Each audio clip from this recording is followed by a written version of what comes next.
Don't go to swingers clubs, men. For all you newbies out there, just I know what advice would I give to a newbie guy taking his girl or wife to a swingers club? Okay. Here's the best advice I can give you guys. If the idea of your wife or woman getting pounded by another guy doesn't even slightly remotely turn you on, do not take your significant other to a swingers club. Do not take a woman you care about to a swingers club. Take somebody else. Take the sneaky link. Okay? The best advice I can give you men that want to kind of spice up y'all's relationship, there's nothing wrong with that. But don't go down these paths, these dark paths, preferably with the woman that you love and care about. If the very idea of her taking another man just revolts you to your very core, then that's not the path for y'all. Do something else. Okay? Start off with a threesome if you can do that. Even if that, whatever. Just the swinging thing, it can. Now, all the swinger couples I know, rock solid, been married 20, 30 plus years, and they love it. Okay? Can't tell them nothing. All marriages are not the same. Okay? Marriage is not a monolith. Every marriage is different. Okay? Now, let's get into the clip. I have a friend named Big J. Jay, if you're watching this, I'm going to tell this story. You're probably going to figure out a way. I haven't talked to you in a long time, but I have to tell this story. So, Big J Okerson, it's a comedian friend of mine from Philadelphia that I started out with. Factory. And Big J went through this period where he was interested in swinging. This is a true story, hand on the Bible. And he convinced his girl to swing, right? He said, we should do it. And he wanted to do it because the other couple that he wanted to do it, the guy's like woman was, he said like she was great looking. Like I want to do it because I can get to her. Like it can be great. And I was like, dude, I said, you taking a gamble. I said, that's a lot. It's aggressive, right? It's not really my cup of tea, but I don't know how people live and I don't knock what people do with their lives because that's your life. Big J said they swung and he watched this guy f the dog out of his game. Wait, fellas. It's okay for you to do it to somebody else's woman, but when it's your turn, now it's a problem. That's not how this works. This is not how that's not how this works.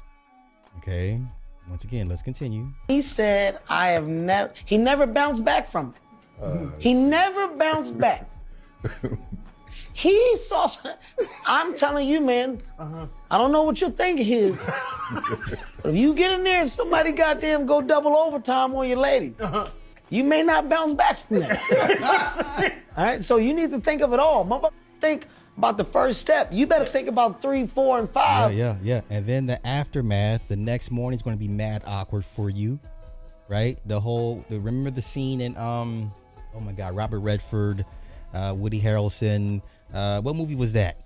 Well, how was he? He was a damn stallion. What movie was that? He gave up the $1 million, bought the rhino. What movie was that, y'all? And the night after, there was tension, whatever. He's like, so how was he? He was a goddamn stallion. Well, indecent proposal. You want to avoid that as much as possible. You see a motherfucker sweat dripping from his head on your lady? Yeah, that's a lot. I don't want to see That's that. aggressive. Ain't no going back, so you need to ask yourself that. Nah, okay? but I'm telling you, the movies and these TV shows make it look and sound exciting. I mean, it can be for if you guys are really into it, but there's a flip side to everything, and most men are not equipped to go down that path. I don't know, man. The swinging thing ain't for everybody. Not for everybody. So, okay.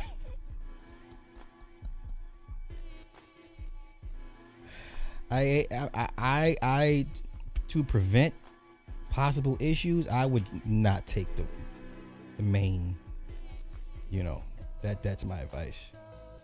I take the sneaky link to a swinger thing, but to be on the flip side, the swinger community is very tight knit. They just don't let all the high end ones, the upscale ones, are very, very close knit. They vet you. Sometimes they'll vet you for 3 to 6 months.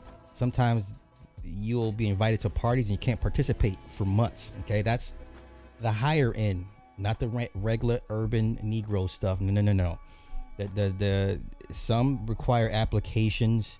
They want to know where you work, how much you make, your standing in the. Do you have a good standing in the community? Because a lot of these people in this swingers communities, they're judges, they're doctors, they're cops, they're attorneys, they're teachers. You understand? So you're dealing with people that have, once again, the higher end, that have influence and sway in your town or your community.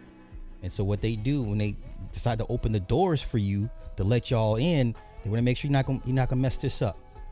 Can we trust you? Right? Can you keep a secret? Do you respect rules and boundaries and laws? Okay, the higher end, the ones that you pay $50 to get in, that ain't the high end ones. The high end ones they vet you. Like I said, they may invite you to 3 or 4 parties back to back, and you can't participate. Just they want to see how you're gonna act. Can you handle the possible emotional stresses of it, the aftermath and things of that? They give you time to say, hey, is this what you really, really want? You know? All right. So